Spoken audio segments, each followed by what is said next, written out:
Hello and welcome to Threaded Thoughts. Okay, these are my supreme yapping times while I am, whether that be punch needling or crocheting, whatever it is, enjoying. So today's topic is really, let's say, an educational video addressing this issue within the Black community, and that is, the literacy crisis. Not only that, but we're going to talk about correction and defensiveness. So we struggle to receive correction, and here's why this is more of a calling in than a calling out. This obviously came to my mind because of the TikTok mom who, showed her kid and showed their handwriting, showed the points, and showed basically she was getting ones because she wasn't meeting the standard. And instead of working with her daughter to actually look at the things that the teacher was saying, look at her child's handwriting, and to work to correct it, her first thing was to have her kid do it over and over again. Wrong, by the way. The kid was doing it wrong. She was essentially doing, what kids do when they start learning how to write sentences, that is, and basically was pushing all of her words together. Now, mind you, I did the same thing when I was a kid, and my mother, her remedy for it, mind you, I was born in the 90s, so the late 90s, but still 90s, her remedy for it was to have me take my finger, put it in between my words, and then keep doing that every time so that I understood that there is supposed to be space. She really had like two fingers because I was a kid, my fingers were smaller, but put two fingers there, write every word, and then write another one, put my fingers there, and then until I learned that, hey, there's spaces that's supposed to be going here and things of that nature. Actual correction. Instead of doing that, though, this mother decided to not only get her camera out, she decided to write a very incorrect letter to the teacher. Now, mind you, this letter that she wrote showed us exactly why her daughter is having problems, and it showed us exactly why she should have been more focused on helping her kid rather than, writing a TikTok or making a TikTok, which, mind you, even on the TikTok, she spelled it wrong. She spelled it someone, SOME space ONE. Like, girl, you coming out swinging in the wrong damn direction. Now, I say all this to say that as Black people, I know we can struggle to receive correction or any type of, criticisms that can make us better, even because when Black people are constantly already overly criticized, judged, and told that we're not good enough by society on a whole, different level, the personal corrections can feel like just another attack. Even when it's coming from love or anything like that, we've been conditioned to be defensive because of just so much of what we have already heard about Black people in general is just rooted in disrespect or racism. So even the constructive feedback about grammar or parenting, anything that we're trying to do to make ourselves better as a community, it can trigger that same protective response. But here's the truth. This video isn't about shaming a mother or any parent who is literally using all that they have, the only things that they have to parent and do whatever. Now, I can make a whole separate video about, baby mama and women running into that with, living on a prayer type of fantasies of just love. Like, babies don't eat love, they don't live off love, all of that. I feel like that's a whole nother conversation because once the child is already here, well, we got to do the best we can with what we got already. So another video could be made and had about not doing the baby mama route and not going that route until you're certain that you're doing it for yourself and not to keep another person around or make another person do anything, whatever that is, whatever that sickness is. That's something that I have to explore, because trying to have a baby, a whole human being, mind you, let's stop even saying babies. Having a human being to control another human being, oh my God, no. And then that is 100% backfiring on you. And it's not like people don't know that that's something that can backfire, because a lot of these people will be the children of single mothers. So you knew there was a possibility to have this backfire, right?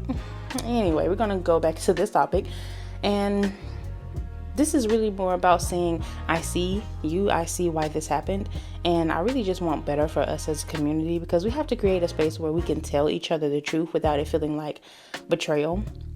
And that means being humble enough as the receiver to receive the correction, and being wise enough to give it with grace, So if we can't lovingly tell each other when something needs to change, especially around our children's education, then we're doing exactly what the system that failed us ultimately and wanted us to fail.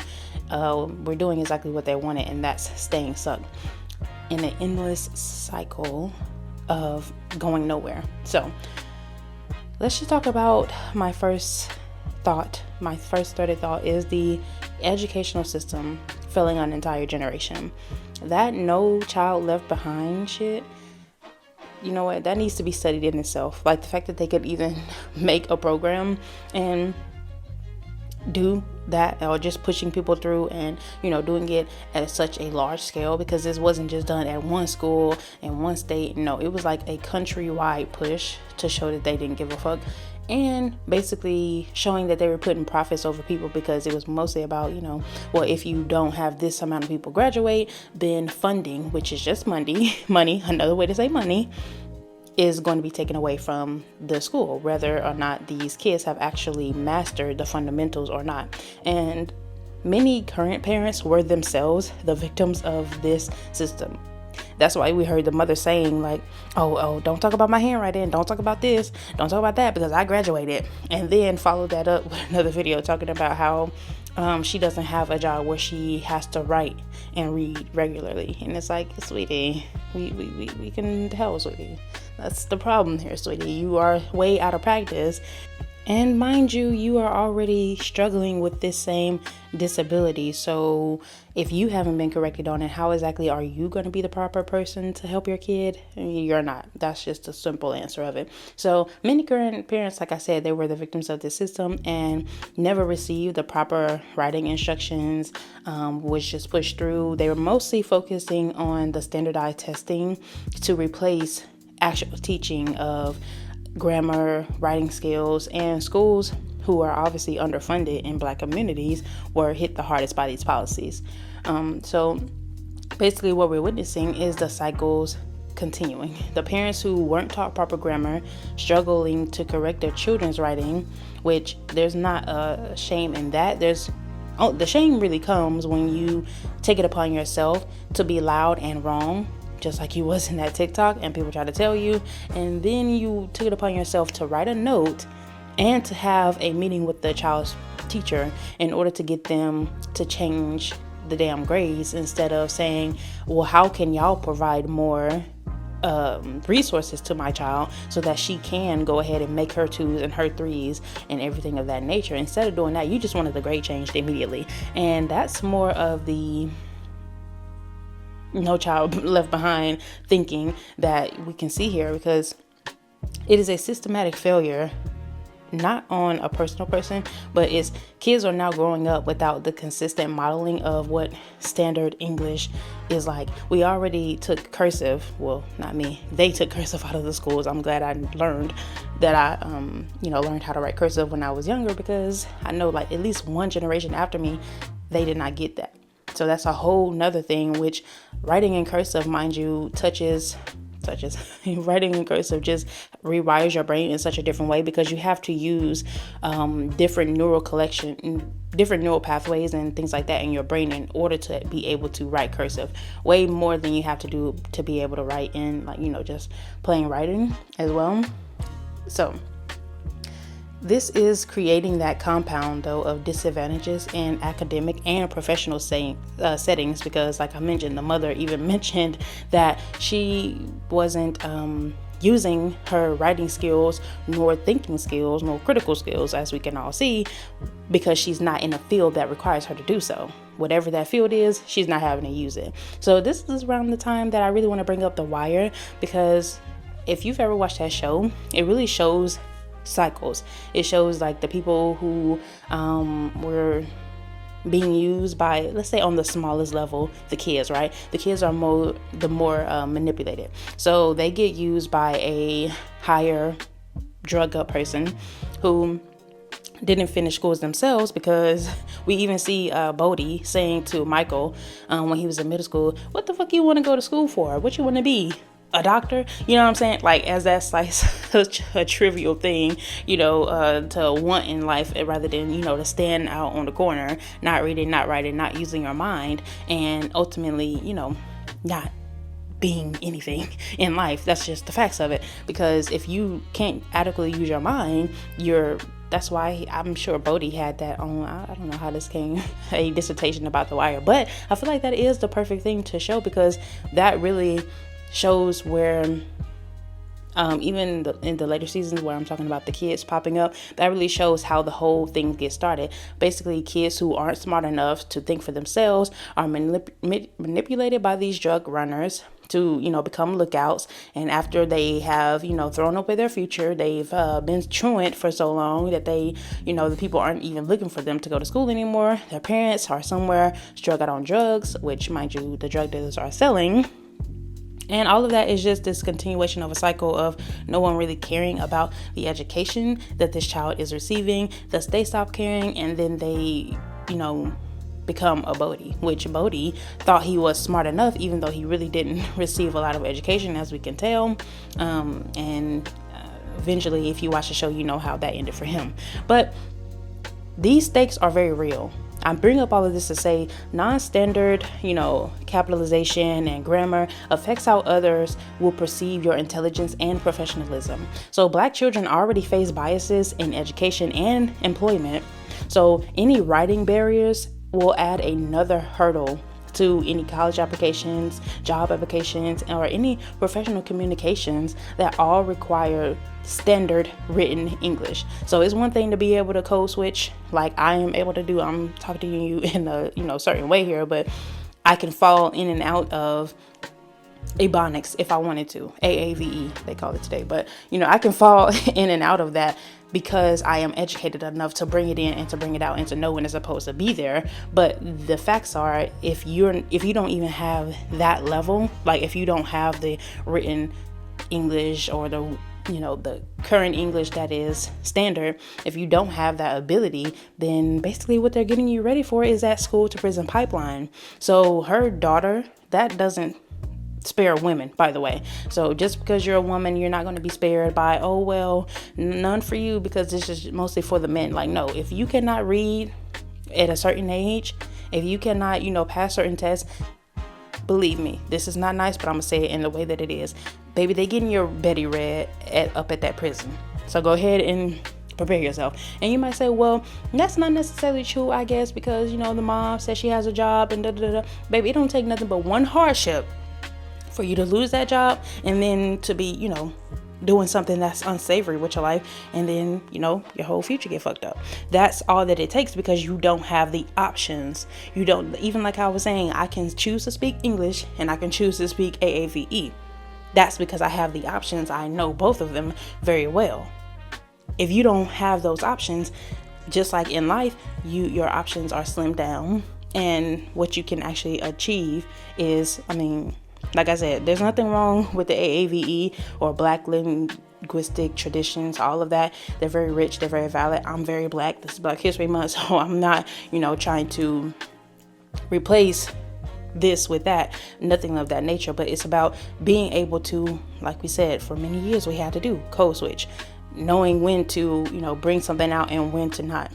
That is a part of being in these spaces and in these institutions. And our children need to be fluent in both in order to navigate these spaces. And denying them this skill because you want to look like a great parent instead of actually being a great parent, or because you don't want to do the work that it takes to be a great parent. Being a great parent doesn't go up there and, talk about, fighting with the teacher and blah, blah, blah, blah, blah.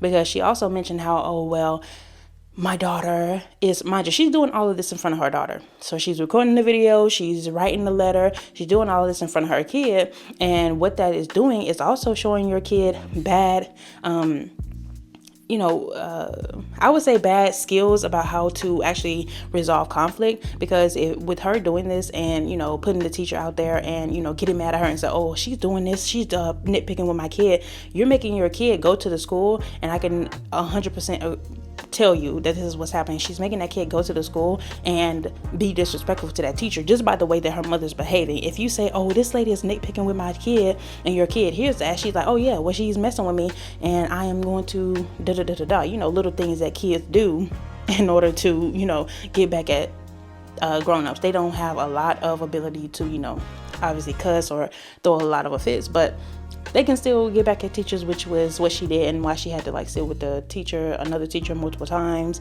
talking about, oh, I want to take my kid out of this class and put her in this one. Girl, is it a slow class where she's going to get one-on-one? She's gonna get a plan, one of those little plans, the plans that be creating for kids in school who need them, because if not, then you're not helping your kid. You're just taking her from the pot to the frying pan, which is not helping her. You have to come to the reality of what this may be. So this is more than just education. Some kids genuinely have learning differences. Obviously, this kid has what I would say is dysgraphia, but there needs to be, of course, a professional assessment.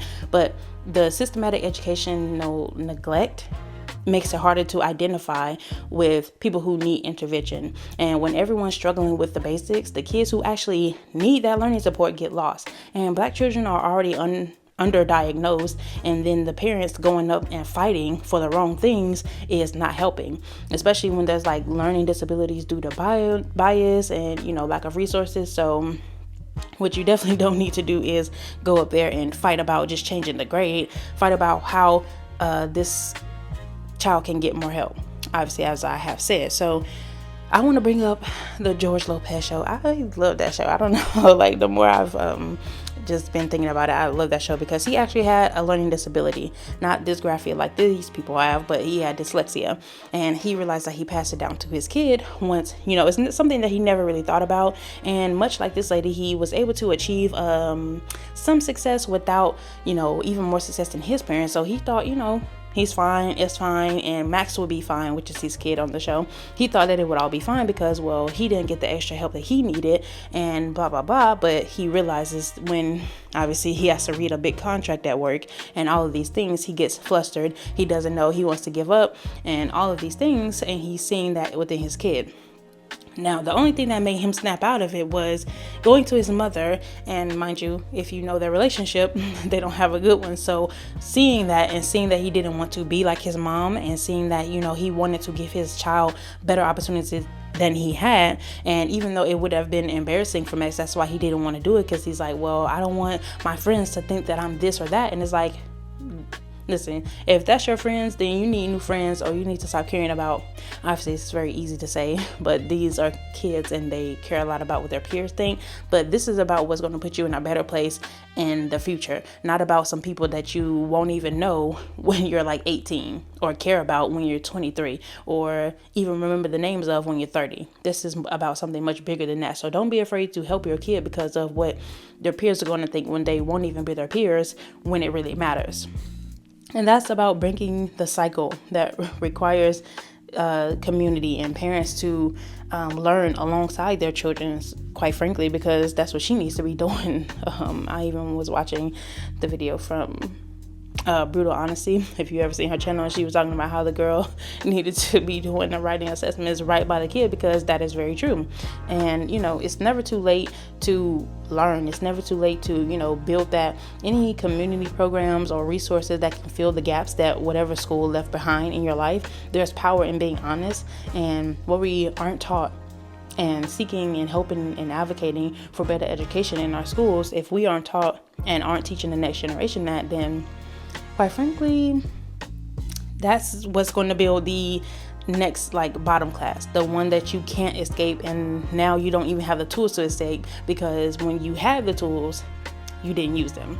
And one thing about a muscle that is inactive, it will atrophy. That's just the facts of it. So my ending thoughts here is there's definitely frustration and wanting better for your child, but knowing that you're not able to provide it. It does come with some shame or educational gaps that weren't necessarily your fault, but seeing your child struggle through these should hurt you and should, build a new pathway in your brain to say, no, this has to stop. This has to be better.